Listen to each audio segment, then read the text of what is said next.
Hey, I'm Kwame Christian, and you are about to step into the world of Negotiate Anything, the #1 negotiation podcast in the world where we teach you how to make difficult conversations easier while getting more of what you want in the process. Each episode is packed with practical tips and strategies from the experts. We delve into negotiation, conflict resolution, and leadership skills that are crucial in both business and in life. Whether you're closing a deal, managing a team, or navigating personal relationships, Negotiate Anything provides you with the tools you need to succeed. Our conversations are real, relatable, and most importantly, rooted in practicality. So if you're ready to transform your conversations and elevate your negotiation skills, join me on Negotiate Anything. Subscribe and listen on Apple Podcasts, Spotify, or wherever you love to listen. Let's make every conversation a winning negotiation. Jeremy, thanks for joining us today. Great to be with you, Kwame. Yes, and it is exciting to have you. So how would you get us started by telling us a little bit about yourself and what you do? Sure, happy to do that. So right after college, I went overseas. I like to joke around that I was hoping to be some form of Ernest Hemingway meets Kurt Cobain. I went overseas with a backpack and a guitar, a lust for adventure, big dreams.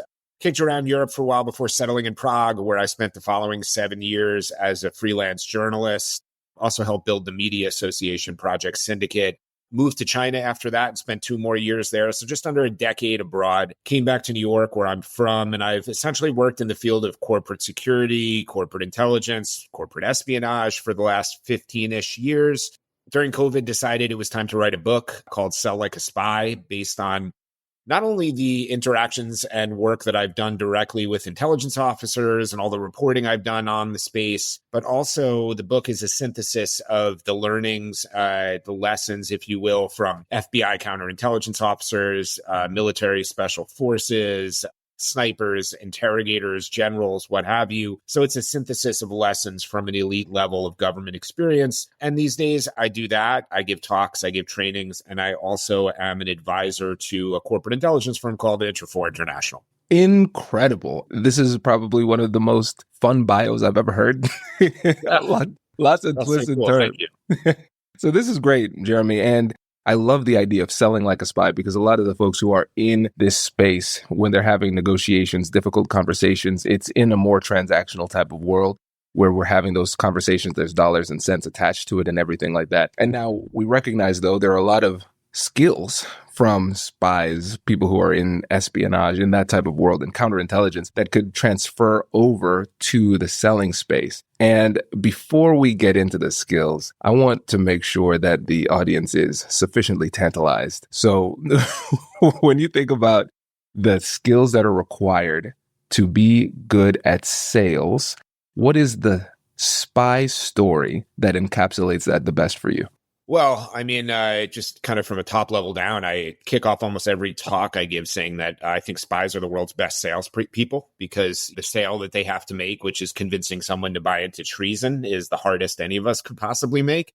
So the skills they leverage to do that are really like hard fought and effective skills, and they're so relevant to everyday life. Now, you're looking for an example of a spy making a sale or some element of tradecraft to tantalize people. Oh, yeah. Okay, well, the funnest one that comes to mind, it's in the book too, is the notion of access agents. And I describe access agents as people who are kind of facilitators, who they may not be the person who you're trying to make that sale to, but they're the coach or the influencer in any organization that can potentially get you to that decision maker, right? Because talking with salespeople, we all know cold outreach is important, but the warm introduction is the holy grail. So I talk a lot with salespeople who want to be strategic about getting to the right person who will influence the final decision on whatever they're trying to do, to use an access agent. And there's a great story in the book by a former, very senior, well-regarded case officer named John Cipher, who recounted when he was a case officer I think it was in the Soviet Union. I understand these people are kind of vague a little bit about it. But he recruited an access agent, a very influential person among social circles of diplomats at that time. And that person would host parties, and he would put all the coats in a cloakroom that he kept locked. But he would quietly give the key to John or one of his guys, and the spy would go in and go through the coats of the individuals there and copy keys with special technology, note things in their diaries, see what else is in their pockets, maybe a note from a lover, that kind of thing, and use that intelligence to collect information. Now, I always tell my audiences, the people I'm training, we're not looking for you to steal secrets that way. But, access agents can be a really effective way to connect with people. So I thought that might be a good answer for you there. Oh, that's brilliant. That's good. That is good. Because like I mentioned before we got on the call, we've had a lot of CIA, FBI, counterintelligence agents, and the stories. The stories are just always the best part. And I love it because, again, it shows just the more you know, the better you're going to be in these conversations. At the end of the day, negotiation is an information game. And the more information you have, the more high quality information that you have, the better you're going to be. And now, in this world of counterintelligence, we understand that sometimes people do not want to share that information. Sometimes it might not be in their best interest to share that information. Same happens in the business world. So how can we go about navigating these conversations in a way where we can still get the information we need to be effective when the other person at first doesn't feel comfortable sharing? Yeah, that's a great question. And it leads to one of the most popular skills that I talk about in my talks and trainings, which is the skill of elicitation, which is, I describe it as kind of a more subtle way to collect intelligence, because whether you're a spy or a salesperson, when you meet somebody, or if you're in a negotiation, you want to learn all about that person and figure out details about them. But if you come across too overtly in that way, you can kind of trigger the opposite response, cynicism, suspicion. So in a negotiation, you're trying to figure out sensitive pieces of information. So using the skill of elicitation to gather that information is a smart strategic move. And there are a variety of triggers for elicitation. So one of the first is people tend to respond to things in kind. If I say, oh boy, the weather is just so hot today and I'm just really dying, you might respond and say, you know what, I'm from the South. This is nothing. I'm used to it. I didn't ask any question there, but you responded in kind, Another is the tendency to correct. If I say, Kwame, your favorite color is red, right? You'll go, no, my favorite color is not red. It's blue. So anything I ask you about yourself or I assume about you, you will have a heavy tendency to correct it. It would have been strange for you to just say, no, my favorite color is not red. You would want to then finish that sentence and tell me that. So strategically, that can be a good way to do it. There's a lot of other triggers of elicitation. Flattery. When you flatter someone, they tend to become self-deprecating. They might tell you more and in different, more helpful ways, secrets of their success, for instance, rather than if you ask directly about it. Gossiping, awkward silences, these are all ways that we can get people to reveal more than they would want to. And so those are pretty effective ways to, in a negotiation, think about how to get sensitive information in a different way than asking very directly. I love this. Yeah, because there has to be a lot of nuance to this. There's a sophisticated art of asking questions.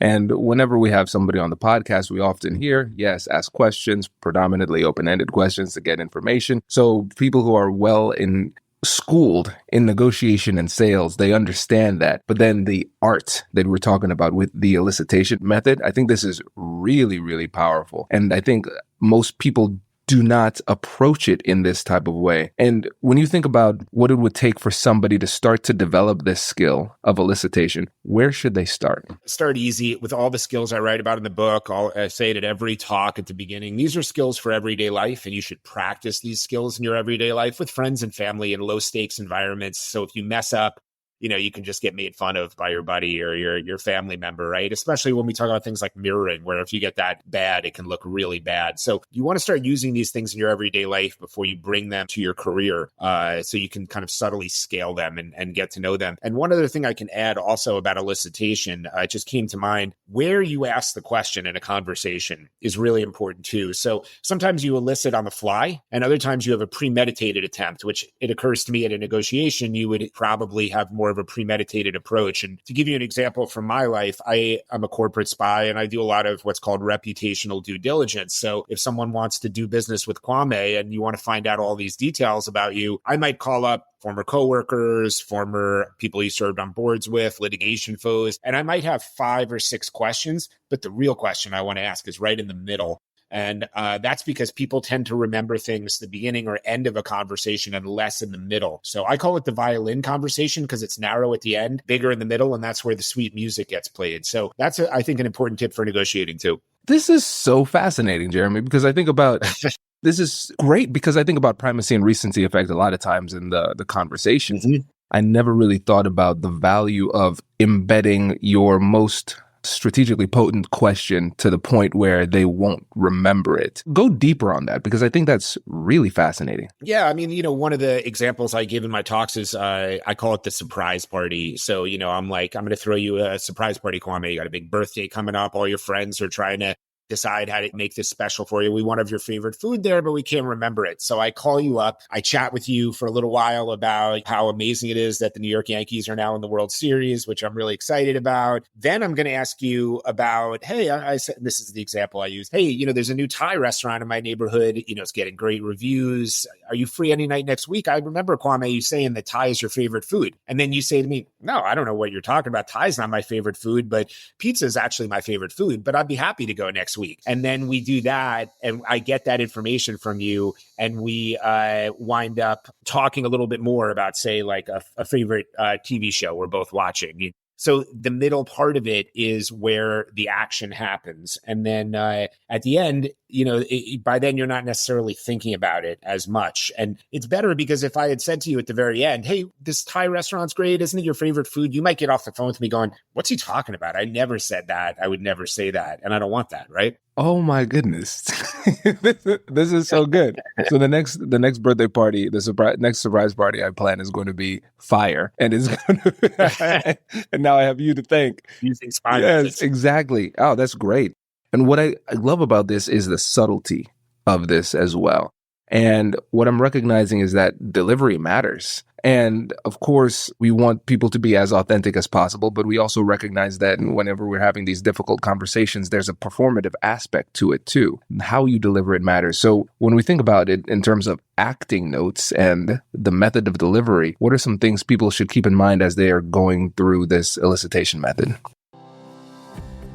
Hello, my friends. Before we get back to today's episode, I want to ask you a question. Have you ever wondered how to elevate your team's negotiation game and how you can help the folks on your team have better, difficult conversations? At the American Negotiation Institute, we offer transformative keynotes and workshops tailored to empower professionals with top-tier negotiation and conflict resolution skills. Whether it's a keynote for your next event or hands-on training for your team, we've got you covered. Don't just negotiate. Master the art with the American Negotiation Institute. Click the link in the description to find out more. Elevate, negotiate, and succeed. Running a business online? Instantly build trust with your customers with a domain and matching professional email from GoDaddy so people know that you mean business. And there's never been a better time. Visit godaddy.com/GD now, and you can get a domain and professional email plan for just 99 cents a month for 1 year. That's a little price for a lot of credibility. Choose the domain that's right for you and a professional email to match. Go to godaddy.com/GD now and look legit. That's godaddy.com/GD now. New customer purchases only. Products auto-renew separately. See terms on site.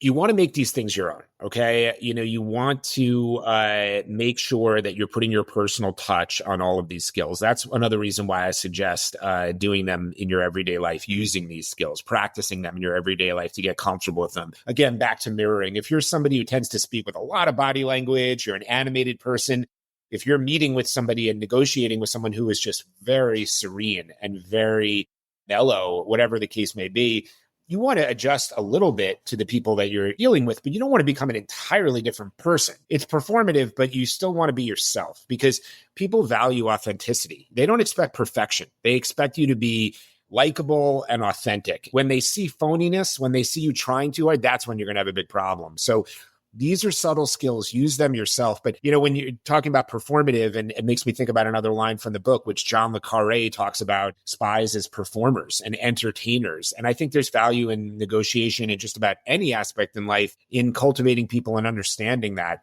people want to be with somebody that can kind of add value to their life. So you want to make sure that you still have that charming aspect of yourself and you don't lose that thing that makes you you and likable by trying to be somebody else I entirely. agree. And this goes right back to what you said at the beginning. When somebody's trying to figure out how to utilize these skills, you want to practice this in low stakes scenarios. So it becomes part of you. And when you think about any skills, especially communication skills that we've developed, they take time. They take a lot of time. And I think about my Absolutely. life, some of the skills that I'm known for are the skills that I worked the hardest for. They were not natural.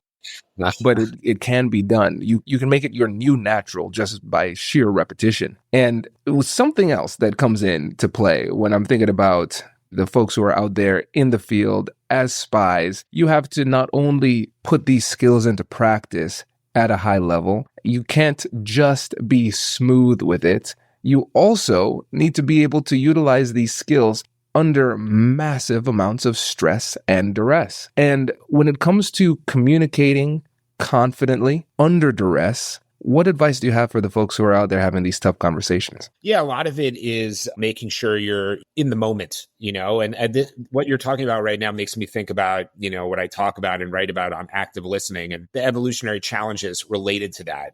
So for instance, you're talking to somebody and they seem quite jumpy, their eyes are moving around. Part of that is because of our evolution. And it's not just because they think the person they're talking to is boring, right? Like when we think about active listening, I talk about like archaic man, like cavemen surveying the savannah. And the fact is our evolution has created a dynamic where we comprehend 4 times faster than we speak. That's because when primitive man was surveying the savannah and they started to talk, they needed to very quickly understand what the other person meant, very rapid, because they were looking for something they could kill and eat or something that would kill and eat them. So, in my book, I think I refer to, I think it's Mark Polymeropoulos talk. He's a very gregarious, outgoing guy. And he talks about the challenges of meeting with an agent in the Middle East in a dark alley and how, he needs to put aside his gregariousness and really focus on that person and calm himself to be in the moment to make sure that person has their attention 100% and they're getting everything they can from them. So I also talk about how different forms of exercise can really help you to steady yourself. I do yoga, specifically hot yoga, and I think it really helps me to be in the moment and to calm myself at certain challenging moments.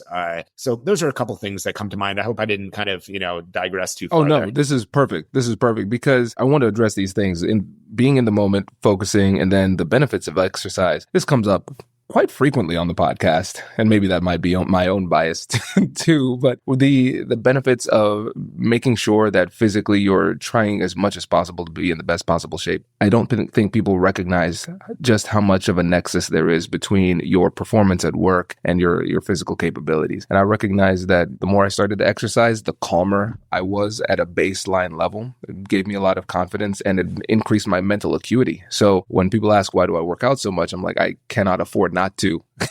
I see how much it helps. So I'm really glad that you talked about that. And being in the moment, I agree 100%. And I think that's a term like being present, being in a moment, achieving flow. I'm glad that it's reached more conscious awareness of people, but I've recognized that a lot of times it has been utilized to the point where people don't fully understand what that means. And so let's go deeper into being in the moment and being fully present, because I think that's something that people really, really struggle with today. So let's say we have somebody who is going into a difficult conversation and they are nervous about it. It's a massive conversation. It's the biggest one of the year. There's a lot riding on this, and they are really struggling to stay focused on the conversation and not catastrophize in their mind. What advice would you have for them in that particular scenario to live in the moment and focus? Well, one of the things that spies are really good at, and I think people in the business world are not as good at, is ascertaining the motivations of the other side. So in the business world, we think, hey, I have a great product or service. I'm a charming person. They should want to buy from me. Or, the force of my personality in this negotiation will come through and my position is reasonable and I have something to offer. The CIA doesn't work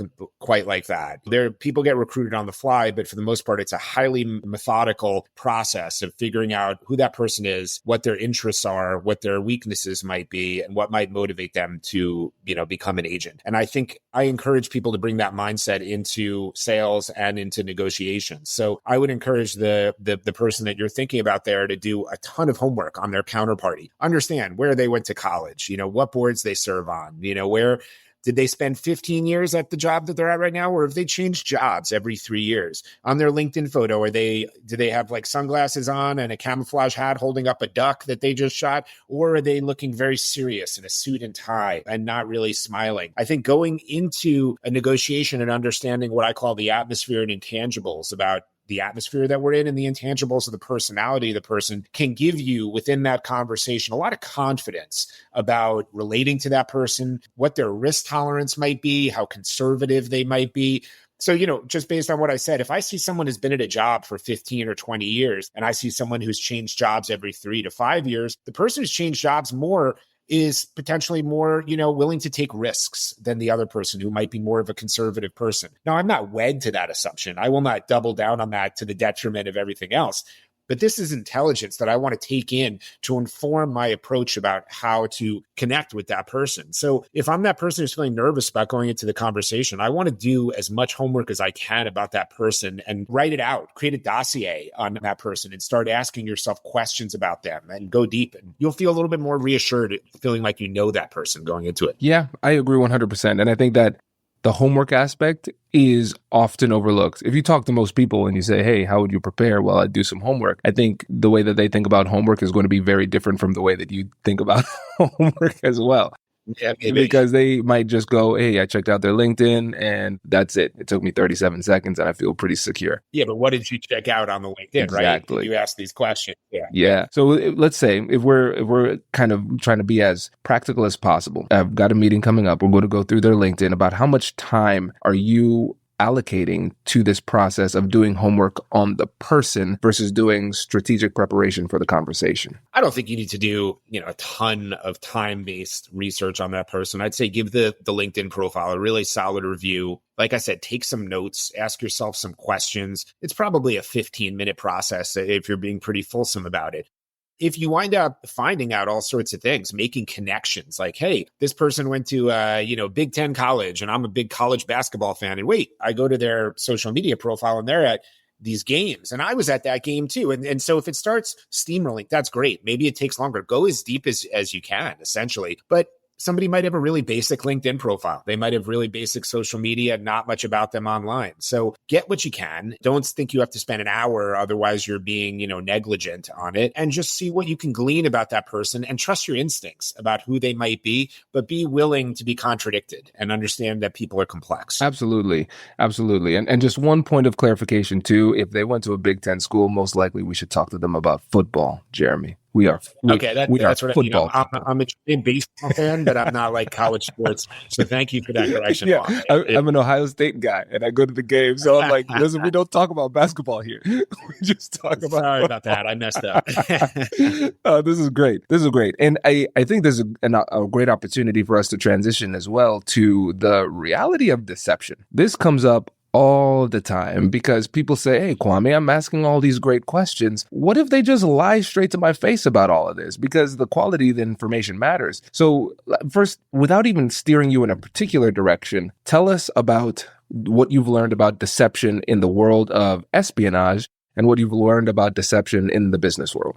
Yeah, absolutely. Great question and very relevant here. One of the first things I would like to point out when giving this question is that anybody, and I've seen this in the corporate world, people who come in and say, hey, my group, we're former CIA, we're former FBI, whatever, I'm former Mossad, that kind of thing. And we're going to come in and make your team a human lie detector. That's BS, okay? Nobody is a human lie detector. Lie detectors aren't as reliable as you might think. Human beings are so complex. It's just so hard to tell when someone is lying with any true veracity. What I talk to people about, what I train teams on is in detecting deception and picking up red flags that become part of the mosaic of intelligence in any good negotiation, sale, relationship development, spy cultivation, understanding the complexities of people, but using the clues that they give you to form an opinion on whether they're truthful, whether they're reliable, whether they're anxious about this, whether they're feeling confident.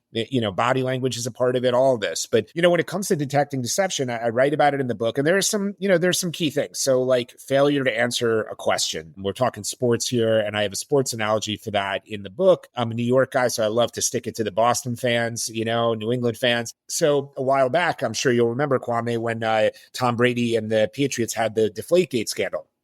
Yep. Tom Brady, they were like, wanted to know if he was involved. And a journalist asked him at a press conference, hey, Tom, were you involved in deflating the footballs, to make them easier to catch and all that and handle? And Tom replied, I would never cheat. Well, that's known as failure to answer the question, and it's a red flag when it comes to deception. This does not mean that Tom Brady is a cheater, but he should have answered, I had nothing to do with deflating the footballs if he did. Instead, he says, I would never cheat. So there's like a rationalization going on here. I mentioned my work doing kind of intelligence gathering in the corporate world. Well, let me see how I can put this right now. I've been sort of an auxiliary member of a legal team dealing with an extortion case. And I called up one of the people that might be involved, and that person was frightened. And he was saying things about, I swear I didn't do this. I swear I didn't do that. Invoking oaths is another red flag when it comes to detecting deception. If you're innocent, you just say, no, I had nothing to do with that. Once it gets into like that mafia thing, I swear on the eyes of my children or something. Why so dramatic? People who are telling the truth tend to just be very candid.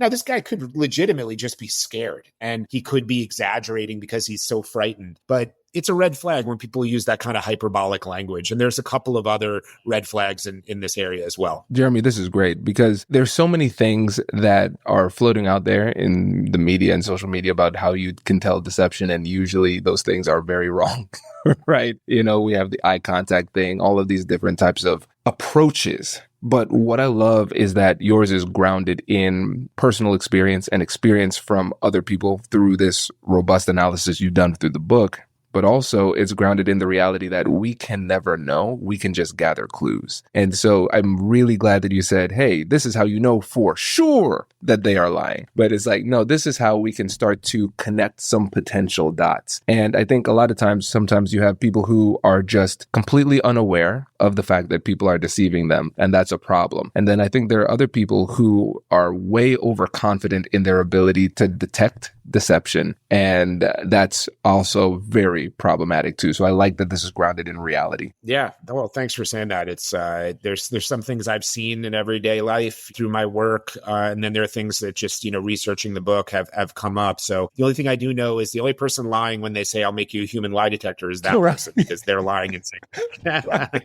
no That's the certainty I have. No doubt. This is great. And I want to wrap up with one last thing. And you mentioned it in passing, but this is something that really has not been explored very much on this show. And I want to give it a mention here. You talk about instincts. Because we talk about skills, we talk about strategies, we like to have a little playbook and everything like that. But there is a characteristic that is assigned to all great people in whatever field it is, whether it is espionage or corporate success, and that is developing good instincts. And you don't go to like instincts class and learn instincts that way. So when you think about the instincts that are required to be effective in these tough conversations, what are those instincts and how can we start to cultivate them? Yeah, I got two things here. I hope I can remember both. They're two different directions. One, if I forget, is the book cover cliche. So you can draw me back to that. But the first is, using who you are. I mentioned I spent so much time overseas, and man, living in China was fascinating, but it drove me nuts because I am a candid New Yorker. I wear my heart on my sleeve, and you know where you stand with me. I'm kind of no BS in that way. I value telling people, the straight dope about how I feel, and I value that so much from others. In China, people wouldn't tell you no, and I was just like, it would drive me crazy. So, I lean into candor as one of my instincts, and I think it disarms people sometimes, especially in a business setting when they're expecting you to be like somewhat strategic or, just laying your cards on the table sometimes is something that I think is an instinct of mine. So if you're from the Midwest, where you're located there, Kwame, if you have those kind of traits, which is maybe not as quite as candor, maybe not quite as hard charging as the folks that like where I'm from in the Northeast are from, you want to lean into those things and you want to make them your own, and make sure they're a part of what you do. Now, the other part of it, I mentioned the book cover cliche. I like to say that the idea that you can't judge a book by its cover is nonsense. You can judge a book by its cover, and behavioral science backs that up. We make very fast assessments of people that prove to be largely correct. But getting back to the complexity, I usually refer to one of my favorite quotes by Walt Whitman, which is that, do I contradict myself? Very well, then I contradict myself. I am large. I contain multitudes. Again, these are part of the mosaic of the intelligence we're gathering. But if I see somebody dressed in a certain way, you shouldn't just say, oh, I can't judge a book by its cover. You should say the opposite. You should say, do I think I will connect with that person? What assumptions am I making about that person, and how might I approach them? And that's also true, I think, for a negotiation, how they're carrying themselves, what they look like, their body language, their tone of voice. All of these are advertisements for how people want to be approached or should be approached. So you should lean into them, but you should always keep that caveat in mind about the complexities of somebody and be prepared to be wrong and pivot. This is brilliant. This is brilliant because I think about this a lot, because in the world of just behavioral science, psychology, or just human interaction, we understand that biases can really inhibit our ability to connect and cause problems. And then we often do not talk about the flip side, where we recognize that the biases, just in general, speaking in large generalities, is going to come from the same place as a lot of our instincts that are just hardwired into us for survival instincts, but then also just pattern recognition over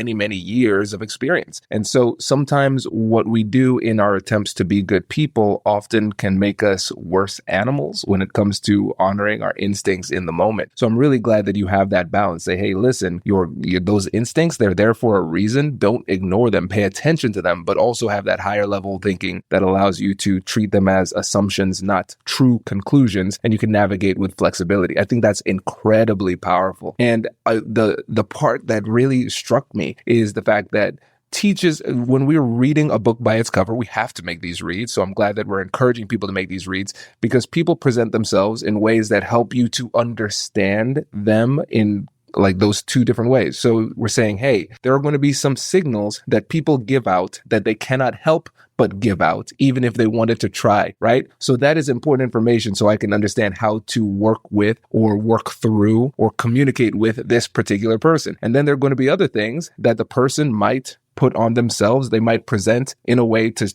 tell you how they want to be treated. How am I going to interact with you, right? So if somebody comes to a meeting with a baseball cap and like a t-shirt, and I'm surprised at how much they're dressing down, I'm not going to introduce myself as, hi, I'm Mr. Christian. How might I address you, good sir? That would be weird. That's clearly not how he wants this engagement to go, right? So I love that we're giving ourselves the ability and the right to just say, hey, listen, your instincts are there. Lean into them, make adjustments, and be flexible. Yeah, and I love how you put it, and I might have to bite it because you talked about how the things that make us better humans sometimes make us less, not as good animals. Yep, that's it. So I'll figure out a way to more eloquently. I'll listen to the podcast, but you really hit it there. I was poetic, and I appreciate it. Thank you, man. Well, you brought up Walt Whitman. I had to step my game up, So I appreciate it. There you go. Jeremy. Game recognized game. This is great, man. I appreciate you. You crushed this. And I know there are a lot of people who are out there who are saying to themselves, listen, I need more Jeremy in my life. How can I learn from this man? So for those of you who want to learn more, Jeremy, what's the best way for them to get in touch? Well, grab the book. It's available online at all the usual places, Amazon, Barnes & Noble, all that stuff. Or go order it from your favorite local bookstore. I always want to put that out there because I love small bookstores. So the book's a great place to go. My website is sellecaspy.net. You find out more about me there. You can reach out to me there. I'm pretty active on LinkedIn. You can find me there and follow me there. And I have started on Twitter with grave reservations, but I'm there, Sell Like a Spy too. So those are some ways people can reach out. Amazing. Jeremy, thank you so much for joining us. Really appreciate it. My pleasure. Thank you so much for having me. I enjoyed it. Congratulations! You've just joined an elite club. By listening to a full episode, you're now officially on the Negotiate Anything team. So welcome aboard. What most team members do is they subscribe to the podcast because that allows them to automatically get the latest episodes of the show. The best things in life lie on the other side of difficult conversations. Keep learning, keep practicing, and keep getting better. Your relationships will improve, your career will soar, and you'll have the confidence you need to get the most out of these crucial conversations. Again, thank you for joining the team. We're excited to have you, and I will see you in the next episode. I'll catch you later.